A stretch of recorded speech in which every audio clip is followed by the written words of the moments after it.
Januari lalu, Curtis Jones nyaris mengenakan seragam Inter Milan seandainya beberapa kondisi terpenuhi. Namun, hal itu tidak terjadi dan gelandang tersebut tetap bertahan di Liverpool, meski keinginannya untuk mencari tantangan baru dan mendapat peran lebih besar di tempat lain tidak pernah padam. Milano pun menjadi salah satu tujuan yang ia inginkan di awal 2026. Topik ini dibahas hari ini oleh The Times, yang kembali menyinggung Januari lalu ketika Inter mencoba membuka negosiasi berbasis pinjaman dengan opsi beli. Namun kini situasinya telah berubah. Liverpool disebut terbuka untuk menjual, namun bandrol yang dipasang sangat tinggi, 35 juta pound sterling atau sekitar 40 juta euro.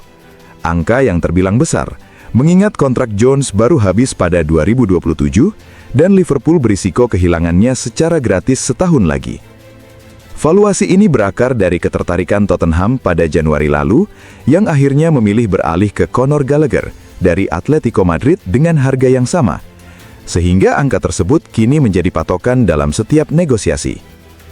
Media Inggris itu menambahkan bahwa dalam transaksi ini bisa dilibatkan seorang pemain yang sebelumnya sudah diincar Liverpool dari Inter, yakni Denzel Dumfries.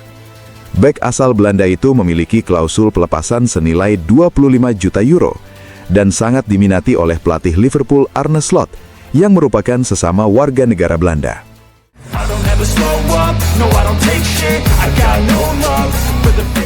Musim ini kembali menjadi musim pembuktian bagi Lautaro Martinez bersama Inter Milan.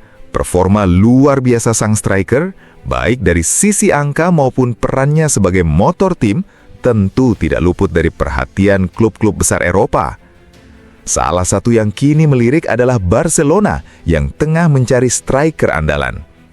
Menurut laporan rekan-rekan dari TIC Sports, klub Catalonia itu telah menghubungi agen Lautaro untuk menanyakan kondisi dan syarat yang dipatok Inter apabila terjadi penjualan. Ada 3 nama yang sedang dijejaki manajemen Barcelona untuk menggantikan Lewandowski. Julian Alvarez sebagai opsi utama, diikuti Lautaro Martinez dan Joao Pedro.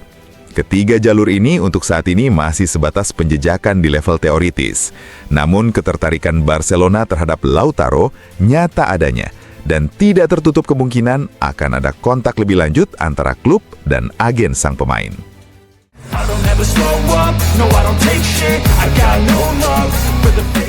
Ambisi Josep Martinez tidak lagi ia sembunyikan. Di tengah perayaan gelar Coppa Italia dan Scudetto, kiper asal Spanyol itu secara terus terang mengaku ingin menjadi kiper utama Inter musim depan. Dan penampilan-penampilannya belakangan ini mendukung keinginan tersebut. Di internal Inter, diskusi soal posisi kiper sedang berlangsung.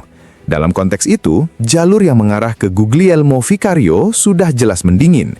Manajemen ingin membuat keputusan yang tepat tanpa investasi besar dan lebih menyukai profil kiper muda yang menjanjikan untuk masa depan. Memberikan kepercayaan kepada Martinez tentu menjadi solusi paling hemat secara finansial.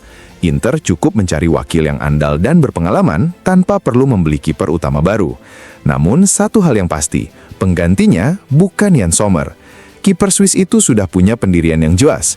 Ia tidak mau bertahan sebagai cadangan, bahkan sudah menolak tawaran kontrak 2 tahun dari Basel karena merasa masih mampu bermain di level tertinggi. Artinya, ia akan pergi saat kontraknya habis. Lantas bagaimana jika manajemen Inter justru memilih untuk tidak mempromosikan Martinez?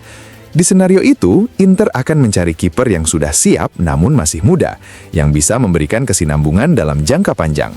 Salah satu nama yang masuk radar adalah Zion Suzuki dari Parma, kelahiran 2002, yang baru saja menjalani 2 musim positif bersama klub kuning-biru tersebut.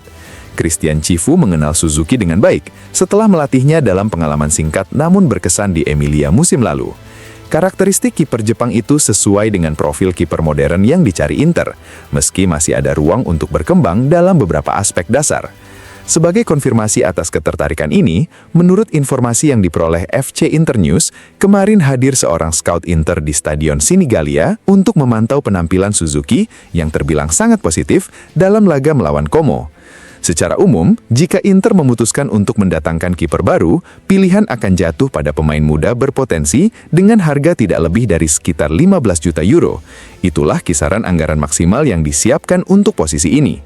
Negosiasi dengan Parma pun tidak akan menjadi masalah, mungkin dengan menambahkan pemain sebagai bagian dari kesepakatan yang disukai Carlos Cuesta. Semuanya masih dalam proses, dan untuk saat ini, Inter masih menimbang berbagai senario untuk posisi kiper musim depan. Martinez punya peluang besar untuk dipromosikan, namun keputusan final belum diambil.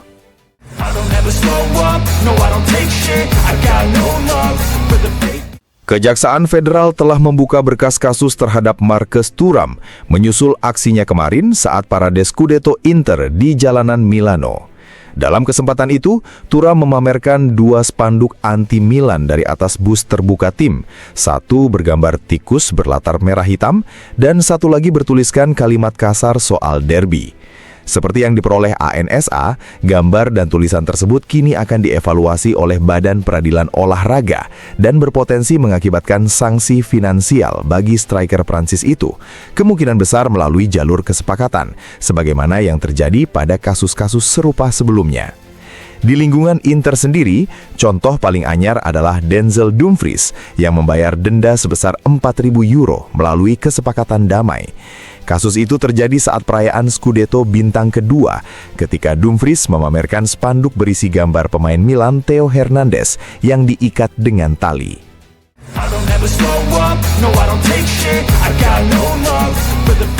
Dalam segmen papan taktik di acara La Nueva DS, Daniele Adani menyoroti beberapa poin penting dari perjalanan luar biasa Inter sepanjang musim kompetisi.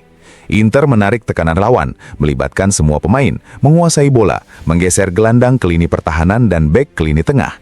Mereka memanggil striker turun ke belakang, lalu langsung melakukan umpan vertikal. Di Marco selalu dicari dan ketika tidak ditekan, ia selalu memberikan umpan yang tepat. Ia memiliki banyak solusi, termasuk tembakan dari jarak jauh. Dalam pertandingan melawan Juventus, Zielinski memulai serangan dan kemudian menyelesaikannya sendiri. Itulah ciri khas permainan Inter. Meski yang paling menonjol dalam hal itu adalah Calhanoglu, seperti golnya ke gawang Roma dari jarak 38 meter. Dan para striker adalah mereka yang membuat tim bermain lebih baik.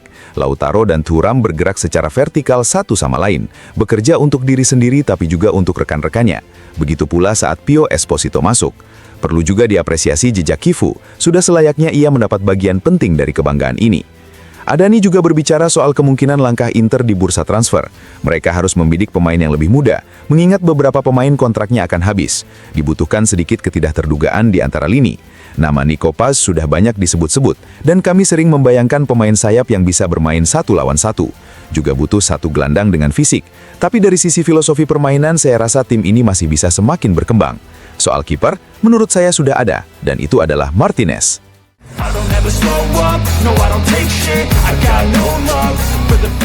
Fabio Galante hadir sebagai tamu di acara La Nuova DS malam kemarin, di mana ia memberikan komentarnya soal musim yang telah dijalani Inter Milan sebagai juara Serie A sekaligus peraih Coppa Italia.